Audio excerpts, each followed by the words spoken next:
కష్టాల్లో తోడున్న అందరికీ నా ఒళ్ళని కనిపిస్తలేనమ్మ కొందరికి కష్టాల్లో నేనున్నని. నా ఒళ్ళు నీ ఒళ్ళు ఏమున్నది అన్ని కాగితాల బంధాలు, అవి కాగితాలే జీవితాలను కొని అయినోళ్ళనే వదులుకుంటారయ్యా.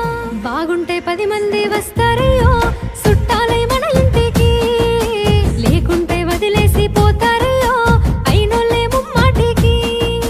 చూస్తున్న చుట్టంత కళ్ళతోని జరిగేది నాటి